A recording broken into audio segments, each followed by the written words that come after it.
Hello and welcome, my friends. Tonight's story starts with one very simple rule. Every night at exactly 3:03, something walks past a family's house, whistling. You can listen to it.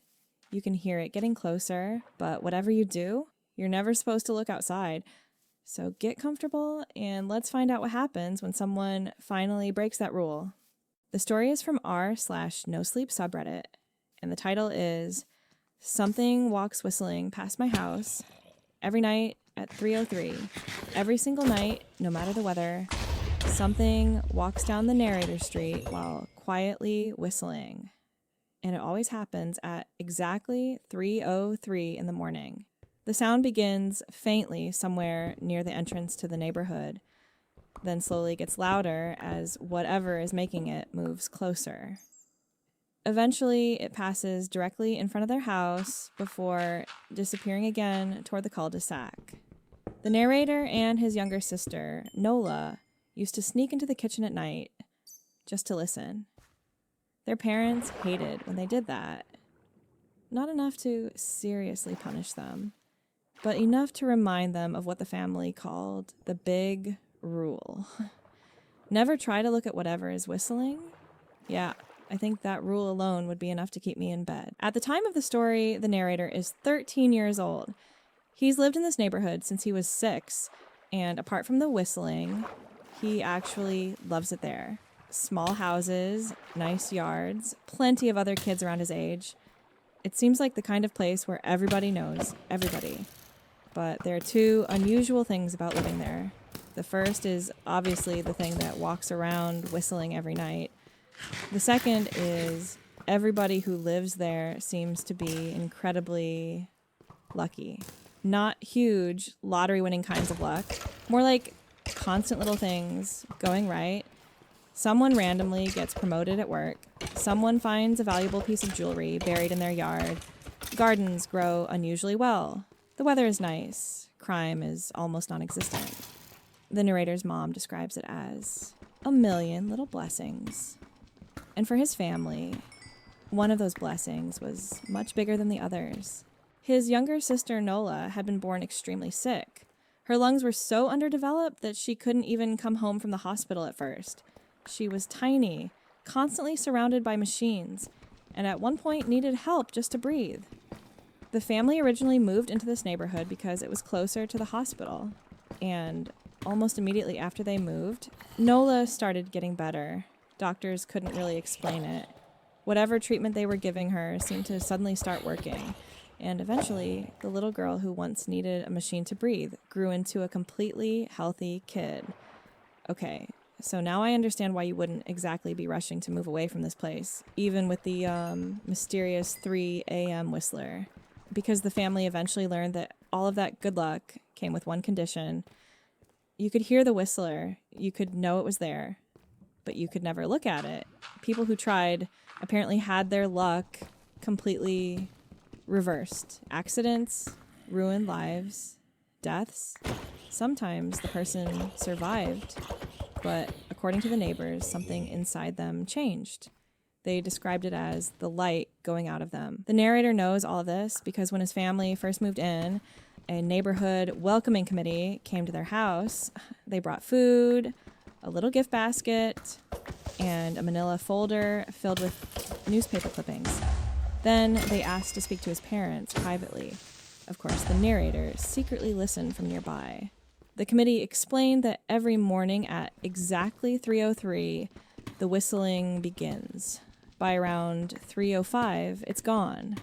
Whatever makes the sound will not hurt you. It won't come after you. It won't bother you, as long as you don't look at it. His mom initially thought the entire thing was some bizarre prank played on new residents. She even got angry and accused the neighbors of trying to scare them away. His dad was different. He'd grown up hearing stories from his own family about strange things that existed alongside people. Some good, some dangerous, most simply different. So when the committee warned him not to look at the whistler, he believed them. That same day, the narrator's father went to a hardware store. He bought heavy canvas blinds, locks, and latches, and installed them over every window in the house. Every night before bed, he locked all of them shut, and he kept the key in his bedroom. The first night in the new house, the narrator woke up shortly before 3 and found his father sitting awake in the living room holding baby Nola. His dad quietly invited him to sit down. At exactly 3:03, the whistling began. It moved past the house exactly the way the neighbors had described, and then it disappeared. Eventually, this just became normal. The whistler came every night. The family never looked, and their lives continued to be unusually fortunate. Nola stayed healthy. The narrator's father eventually even joined the welcoming committee himself. Whenever a new family moved in, he helped deliver the same food, gift basket, and the same warning. Years later, an elderly neighbor named Ms. Maddie passed away at the age of 105. A new family moved into her house across the street. They seemed perfectly nice. They listened to the welcoming committee. They installed the shutters. For the first month, everything seemed completely normal. And then one night, the parents had to leave town and asked whether their 12-year-old son, Holden, could stay with the narrator's family. The narrator immediately had a bad feeling about it. Not long after the adults left the room that evening, Holden brought up the one thing everyone in the neighborhood knew better than to talk about. He asked who they thought was really outside whistling every night. The narrator and Nola exchanged a look and told him they didn't talk about it. Holden started guessing. Maybe it was one of the strange neighbors. Maybe some creepy guy living nearby. Maybe even some kind of killer. But eventually they distracted him with games and movies. Hours later, after everyone was supposed to be asleep, Holden suddenly stood up. Then he asked, "Have you ever tried looking?" It was almost 3 a.m. "Oh no, nope. We already know exactly where this is going." The narrator immediately told him no, the blinds were locked anyway, and his father kept the key hidden. Except Holden already knew something the narrator didn't. Over the years, his dad had stopped hiding the key somewhere complicated. Because his own children took the rule seriously now, he simply kept it on his normal keychain beside the bed. And earlier that night, Holden had gone into the parents' bedroom. He'd taken the key. The narrator stared at him. Holden just grinned. The narrator rushed toward his parents' room, hoping Holden was lying, but while he stood inside the dark bedroom, the whistling started. For the first time, he realized just how clearly his parents could hear it from there. It was moving closer, closer, closer. Then he heard movement from the living room, and suddenly he remembered Holden and Nola. He ran back into the room. Holden and Nola were standing beside one of the windows. Holden had the key in his hand and was already unlocking the blind. The whistling was directly outside. The narrator threw his arms around his sister and turned her away from the window. Then he squeezed his own eyes shut. Behind him, he heard Holden release the blind, and as it began to rise, the whistling stopped. The narrator refused to open his eyes. He held Nola tightly and told her not to turn around. She was shaking. He reached toward Holden with one hand. His fingers brushed against the boy's arm. Holden was trembling even harder than Nola. The narrator called his name.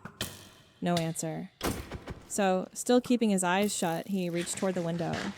The glass felt freezing cold, but as his hand moved across it, it became warmer and warmer. Eventually, his fingers found the string for the blind. He pulled it shut again. Only then did the narrator open his eyes. Holden was standing beside the window, completely pale, staring at the now closed blind. The narrator said his name. Holden turned toward him and screamed. The parents came running. Holden had bitten his lip so hard that blood was running down his chin. He'd even wet himself. The narrator's dad asked what happened, and eventually the narrator managed to say, "He looked." The narrator had never seen his father truly afraid before, but the expression on his face changed instantly. He silently asked one question. "Just Holden?" The narrator nodded, and his father looked relieved. That might honestly be one of the creepiest parts of this whole story. Not what did he see, just was he the only one? Then someone knocked on the front door. Everybody froze.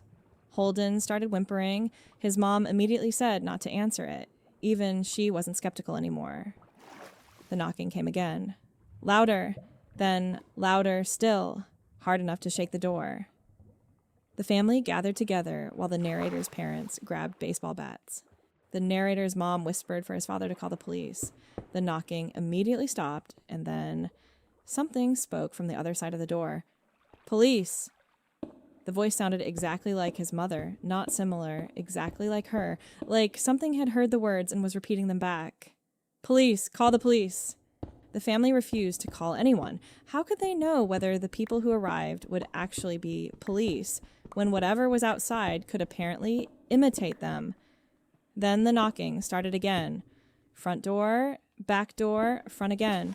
Then both doors at once. Soon, it wasn't just knocking. Something began hitting the windows, then the walls. Heavy blows came from every side of the house at the same time. Finally, Holden screamed for it to stop. Everything went silent. Then he stared toward the window and said, "I won't tell anyone what I saw, I promise. Just please go away." For almost a minute, there was nothing.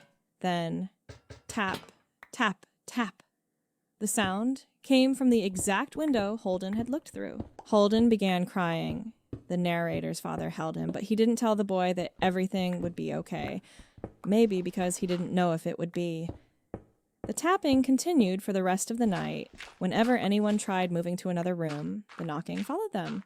So eventually the entire family stayed together in the living room. Nobody slept. At around 7 in the morning, right as the sun started coming up, the tapping finally stopped. They waited another 2 hours before opening even one blind. The father made everyone stay inside the parents' bedroom while he checked. Eventually, he returned. It was over. Holden's parents came back around lunchtime. The adults took Holden home and spoke privately for a long time. The narrator watched from the window as Holden stayed close to his parents. He looked exhausted and frightened. That night, the narrator's entire family slept in the same room. His mom and Nola shared the bed with him. His dad sat nearby in a chair. But there was no knocking. Nothing came back. The narrator barely saw Holden or his parents for the rest of that week. Then on Thursday, a moving truck appeared outside their house. The entire family was leaving. And when the narrator watched them packing, something seemed wrong. All three of them looked pale, tired. Their faces seemed empty. It reminded him of the warning the welcoming committee had given years earlier. Sometimes people who looked didn't die. Sometimes the light simply went out of them. The narrator began wondering whether Holden's parents had eventually looked as well. Maybe because they didn't believe him. Or maybe because they wanted to understand what their son had seen. Maybe they wanted to share whatever burden Holden was carrying. And suddenly, the way all three of them looked while leaving made a lot more sense. The narrator's family never moved away. They still live in the same house. They still hear the whistling every single night. And despite everything, the strange little blessings continue. The neighborhood is still too good for them to want to leave. But they don't invite friends over for sleepovers anymore. And the narrator's father hides the key to the blinds very, very well now. Not that the narrator has any intention of using it, because, as he puts it, some things you just don't need to look for. Yeah, I really like this one. There's something about the fact that the whistler never actually bothers anyone unless they choose to look at it that makes it so much creepier to me. Like, it's just there. Every single night. Same time, same little tune, walking past the house, and everybody has agreed to coexist with it as long as nobody gets curious. But I think the part that got me the most was what happened after Holden looked. The knocking was creepy enough, but hearing it copy his mom saying, "Police?" Nope.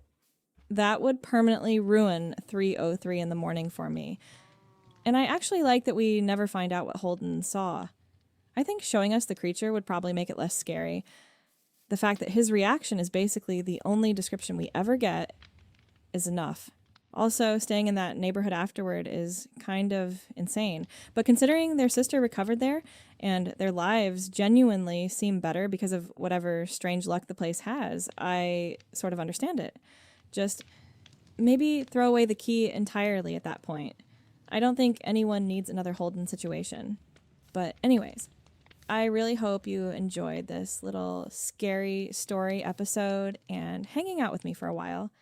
If you did, a like, a comment, or a subscribe always means a lot. Thanks for spending some of your day or night with me, and I'll catch you guys in the next one. Peace.